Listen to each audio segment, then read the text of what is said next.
Coming up on this Wednesday edition of Newsline at Noon, North Korea says it no longer wants to hold talks on its denuclearization, stressing it will never give up its nukes for the sake of dialogue. If it wasn't for the recent cigarette price hike, consumer price growth in Korea would have posted a minus in March, and this is stoking deepening concerns about deflation.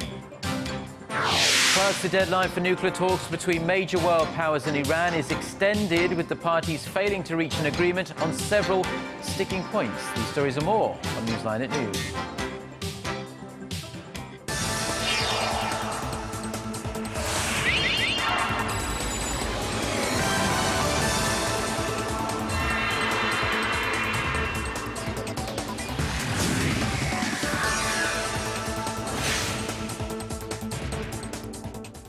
It's noon Wednesday, April 1st here in Korea. Thank you for tuning in. Live from Seoul, I'm Eoh Jin-joo. It's very good to have you with us. I'm Mark Broome. Our top story this afternoon. It could just be the regime's latest bargaining tactic with the United States, but North Korea says it no longer sees the point in holding talks on giving up its nuclear weapons. The remarks by a North Korean official come as speculation has been rising that Washington might attempt to reopen a line of communication with Pyongyang. Connie Kim reports. North Korea has reiterated it has no interest in coming back to the negotiating table to discuss its denuclearization.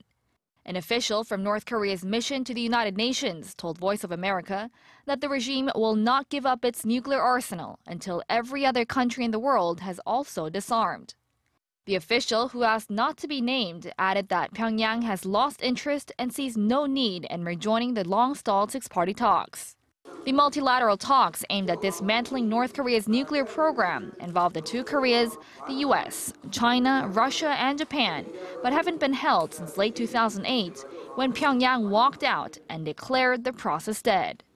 There had been speculation that Washington might try to initiate talks with North Korea if it makes a breakthrough in its ongoing multilateral nuclear talks with Iran. Responding to the North Korean official's comments, the U.S. State Department restated its stance that the regime should abandon its nuclear weapons and all existing nuclear programs based on multiple UN Security Council resolutions. It also reiterated that it will not recognize North Korea as a nuclear state and called on the regime to refrain from threatening peace and security in the region. Despite North Korea's comments, efforts to resume the six-party talks continue. Sung Kim, the U.S. Special Representative for North Korea policy, will meet with his Russian counterpart Igor Morgulov in Moscow on Wednesday to discuss Pyongyang's nuclear issues. Connie Kim, Arirang News. A former U.S. nuclear negotiator says it will be hard for the Obama administration to draw up a new nuclear deal with North Korea.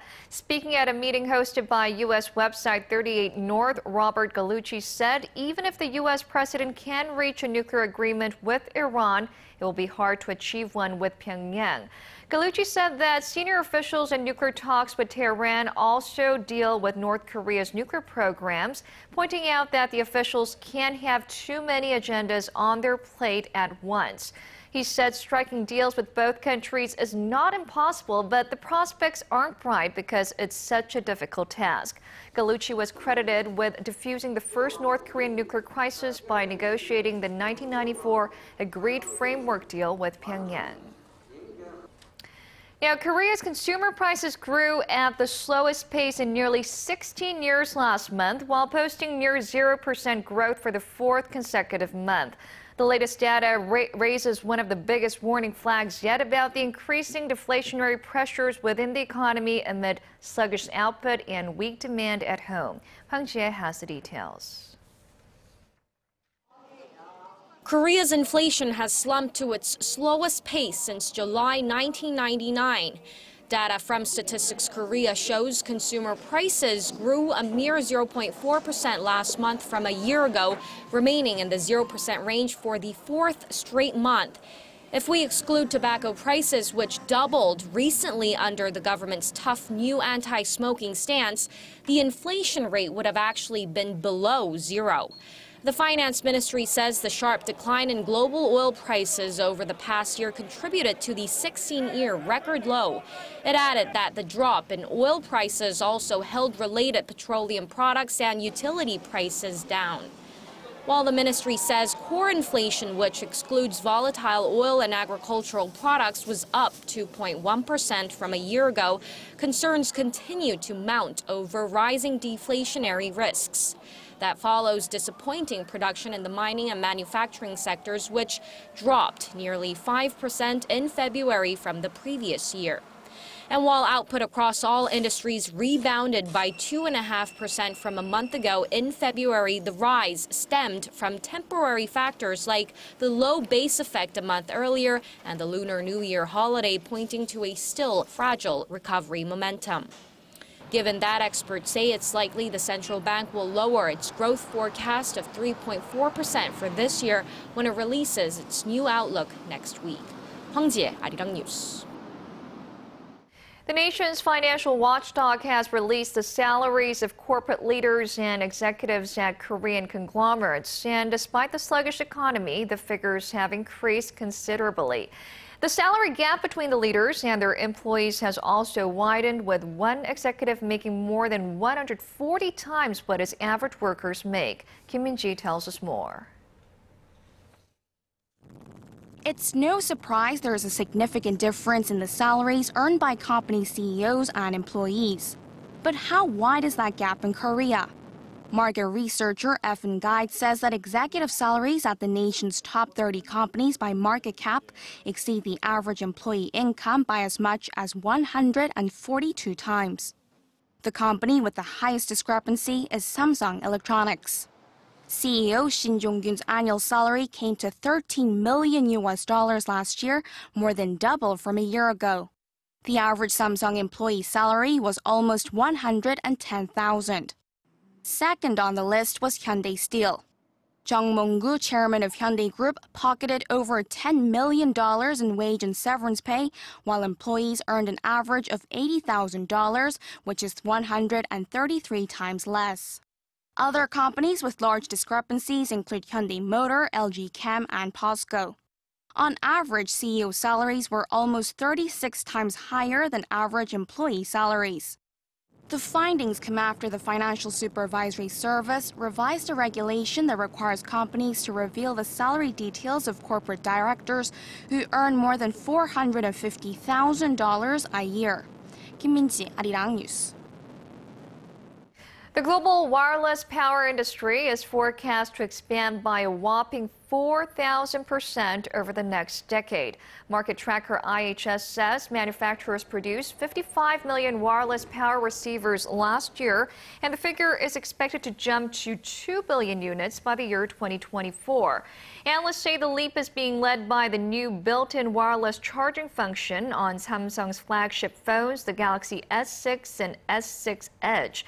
They add wireless charging will likely spread to wearable devices and possibly the next iPhone 6s. Total sales of wireless chargers are expected to reach $1.7 billion this year and increase to around $1.5 billion in size every year for the next 10 years. Turning now to efforts to resolve the decades-long deficit in Korea's public pension system, with the reform drive topping the political agenda this week. And President Park Geun-hye has been stressing the need to create a sustainable retirement system for public servants. But the political discord at the National Assembly rumbles on. Park Ji-won reports. Korea's pension plan for public servants has been in deficit since the mid-1990s, with shortages filled by taxes.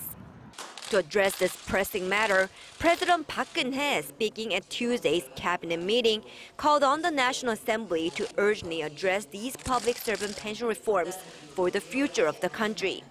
국회가 시한 내에 이 연금 개혁을 마무리 짓지 못하면 내년부터는 매일 100억 원씩 연간 3조 7천억 원의 세금이 들어가야 하고.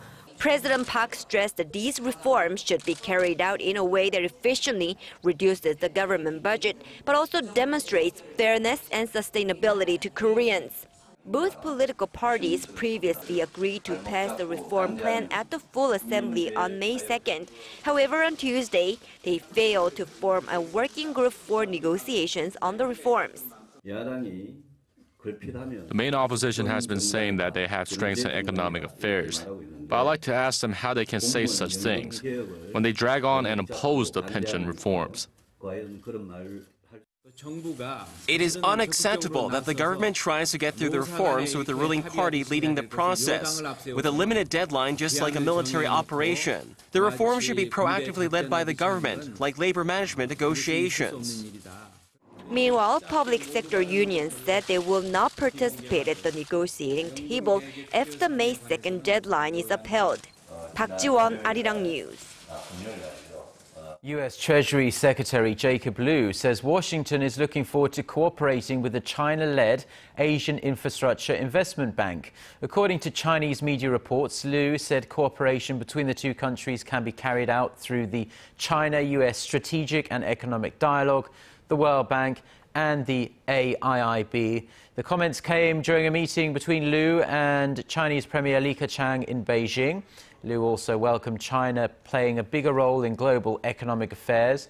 The China Daily reported, however, that some observers see Lew's comments as the U.S. ruling out totally the possibility of joining the AIIB. The meeting came ahead of the March 31st deadline for nations to apply to become founding members of the bank, which had raised speculation Lew may discuss U.S. participation. Korea has slammed Japan for its attempts to push the candidacies of some highly controversial industrial sites to UNESCO's World Heritage List. Now, these sites in question are where many Koreans were forced to work under Japan's colonial rule in the early 1900s. Hwang Jihye reports. Korea has reiterated its opposition to the possible listing of a group of Japanese industrial facilities on the UNESCO World Heritage List. Seoul's foreign ministry said Tuesday that the Meiji industrial sites, where tens of thousands of Koreans were forced to work under Japanese rule in the early 1900s, should not be recognized as intangible cultural assets. To list these facilities, with their painful history of forced labor for Koreans under Japan's colonial rule, as a World Heritage Site does not correspond with the discipline and purpose of UNESCO. However, there are reports that the International Council on Monuments and Sites, or ICOMOS, said Japan's industrial facilities are qualified as a UNESCO World Heritage Site, upping Tokyo's chances. ICOMOS, a non-government advisory body for UNESCO, held 2 rounds of meetings last December and this month to review the applications for new World Heritage listings. For Japan, the 28 sites, mainly located in Kyushu, are proud relics from its Meiji Industrial Revolution. For Korea, they are painful reminders of Japan's colonial rule. The final verdict will be released at the 39th session of the World Heritage Committee in Germany this summer. 21 member countries, including Korea and Japan, will vote on the issue. The sites need at least 2/3 of the votes to be approved. And until then, the foreign ministry here in Seoul says it will continue its efforts to prevent the Japanese sites from receiving UNESCO recognition. Hwang Jihye, Arirang News.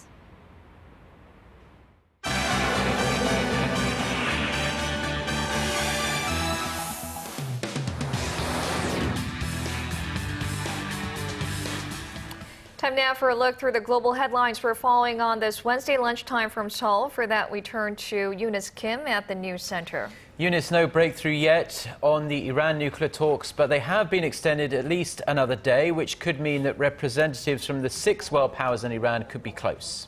That is right, Mark. It is a final stretch now, and Washington did okay the extension on grounds of productive conversations. The parties will reconvene on Wednesday morning after some 17 hours of marathon talks. We will watch for whether that agreement can be reached on the dividing terms of nuclear research, as well as lifting UN sanctions on Iran. Our Son Jung-in has more. Foreign ministers from 6 world powers and Iran negotiated past the March 31st deadline without reaching a breakthrough on an outline accord on Tehran's nuclear program. The U.S. State Department assessed that enough progress had been made during the week-long talks in Switzerland, but added there were still unresolved issues which forced the parties to extend their self-imposed deadline by an extra day. Iran's senior negotiator said he was willing to talk until they come to a tangible agreement. Sanction relief issue has been resolved, not today or yesterday. We have had long discussions on this, but there are issues which are related to sanctions, which are still under consideration. The so-called P5+1, the US, Britain, France, China, and Russia plus Germany are seeking to block Iran from building nuclear weapons for at least a decade while easing international sanctions gradually. Iran, which insists it only wants to use nuclear technology for peaceful civilian purposes, wants sanctions lifted quickly as they have been strangling its economy. The two sides are also at odds over the fate of Iran's stockpiles of enriched uranium. The U.S. says it's willing to continue until all sides arrive at a workable preliminary political agreement, which can be used as the basis of a comprehensive nuclear deal in 3 months' time. Sources say the extension of the deadline may signify the prospect of achieving a potentially historic deal in the hours to come. Son Jung-in, Arirang News. And Iraq's Prime Minister Haider al-Abadi has declared victory in taking back the strategic and symbolic city of Tikrit after 4 weeks of fighting to eject militants of the Islamic State group. He told a group of ambassadors at the Foreign Ministry headquarters that ground forces had liberated the land with, quote, the blood of Iraqis and Iraqis alone, as the official Twitter account of his office congratulated its security forces and Shiite militia on the, quote, historic milestone. If true, the victory would be Iraq's biggest since IS militants overtook large swaths of its land last summer, but various reports on the ground said at least 3 neighborhoods of Tikrit remained in IS hands. Most of Tikrit, once home to some 200,000 people, have mostly been emptied ahead of the military operation. And Lufthansa has confirmed co-pilot Andreas Lubitz had, in fact, alerted its training school of his bout with severe depression in the past. In a statement, the German airliner said the notification had come in 2009 when Lubitz had resumed training. It follows statements by Dusseldorf state prosecutors 1 day earlier confirming the 27-year-old was treated for suicidal tendencies before getting his pilot's license. The development could lead to new criticisms against Lufthansa's screening process, as its CEO last week had said he knew of no reason why the co-pilot of subsidiary Germanwings would have deliberately crashed his plane into the French Alps, killing all 150 on board. Thank you very much, Eunice, for the international news there. And as a follow-up to that previous story, after that tragic Germanwings crash, global aviation industries are starting to re-evaluate their cockpit safety policies, as you'd imagine. And many have implemented a 2-person cockpit rule to prevent similar tragedies from happening again. Right, and Korean airliners are following suit, and the 2-person rule will be in effect on most carriers early this month. Kim Hyun-bin has the story. The latest Germanwings incident prompted the nation's transport ministry to release an official document urging local airliners to implement the 2-person cockpit rule. Out of the 7 local airliners, only 2, Korean Air and Jeju Air, have been practicing the 2-person cockpit rule before the Germanwings crash. Korean Air has implemented the 2-person cockpit rule since April of 2014 to enhance flight safety measures. Other companies are now adopting the policy. We will implement the measure and have 2 people in the cockpit at all times. If one of the pilot leaves the room, a flight attendant will take his place. In addition to the 2-person cockpit rule, airliners have also started looking more carefully at the mental health of their pilots. The Germanwings co-pilot Andreas Lubitz had received treatment for suicidal tendencies, but Lufthansa was not aware of his condition. The German airliner says Lubitz passed the annual recertification exam and was deemed physically fit to fly without restrictions. But the airliner noted that the test did not cover mental health. What measures are local airliners taking to check a pilot's mental status? Under the domestic aviation law, pilots need to receive a physical and mental health examination at least once a year. We have been operating a medical center to examine our pilots' health and mental status. With most local airliners planning to implement a 2-person cockpit measure early this month, it's highly unlikely that this particular tragedy will reoccur. Kim Hyun-bin, Arirang News. About a year ago, Korean President Park Geun-hye laid out her reunification policy in the German city of Dresden, calling it the Dresden Declaration. Now the city is home to a park called Korean Plaza, and this reflects the strong diplomatic ties between Seoul and Berlin, which date back more than 130 years. Kwon So-ah reports. Korea's got a new park, but it's over 8,000 kilometers away in the German city of Dresden. A year ago, President Park Geun-hye came to this city and delivered plans for a reunification of the two Koreas. Now, a public space in downtown Dresden has been officially named Korean Plaza. Well, basically it was a consequence of the visit of President Park Geun-hye to Dresden and her Dresden Declaration. And later on, it seems that the impetus created by her visit has convinced the public and the politicians there that they should, as a sign of sympathy for Korea, this Korean Plaza can serve as a reminder and as an opportunity to meet and to keep in mind that Korea is a divided country and to keep alive the hope that Korea will be unified, as the Dresden people did not give up hope, and they succeeded and were successful in getting unification. So other than contributing to this project, the Korean Plaza, in what other ways has President Park's declaration impacted the city? You know, Germany now is celebrating 25 years of unification. And obviously, the declaration of President Park found a lot of sympathy amongst Germans. Germany shares the history of a divided country with Korea, and certainly sympathy for the future of a Korean unification has been emphasized by the declaration, and the sympathy in the German population certainly is much on the side of South Korea to have a successful unification in the near future. So how about the other way around? What do you think of having a symbol of Dresden or Berlin or another German city on Korean soil? Obviously, we would very much welcome another symbol on Korean soil, but I see here in Seoul particularly, but not only in Seoul, also in other parts of the country, I see a lot of German symbols. For example, you have here a piece of the Berlin Wall in Seoul. There is the German village in Namhae, which I have personally visited, which is a very nice place. And walking around in Seoul, you see a lot of places which carry German names. The deputy ambassador says that places like the Korean Plaza may attract more Korean tourists, leading to economic benefits as well as improving the already good ties between the two countries. Kwon So-ah, Arirang News.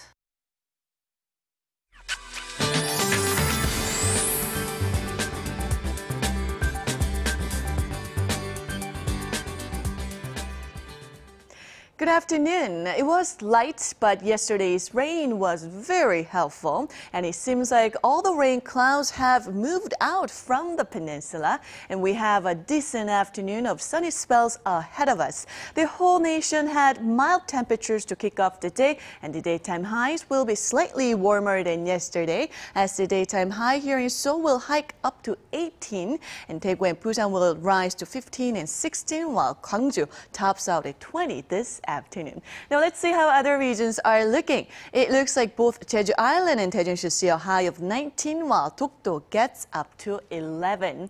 Another round of heavier rain is in the forecast for tomorrow afternoon, and it will last till Friday morning, and it seems like the top temperatures will go back to the normal range. But on a brighter note, cherry blossoms have started to bloom down south and should reach peak bloom at the end of this week. But in the meantime, up here in Seoul, we'll have to wait for another week or so. Well, that's all for Korea, and here's international weather for viewers around the world.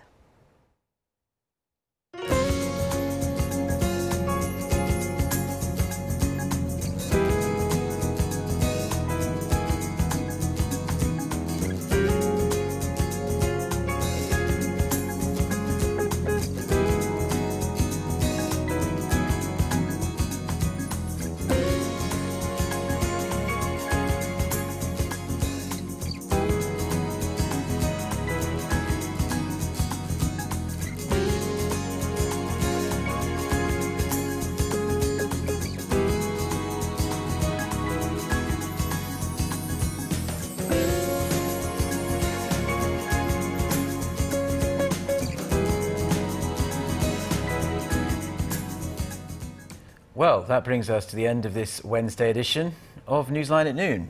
Thank you for watching, and join Mark and I at the same time on Thursday. Bye-bye.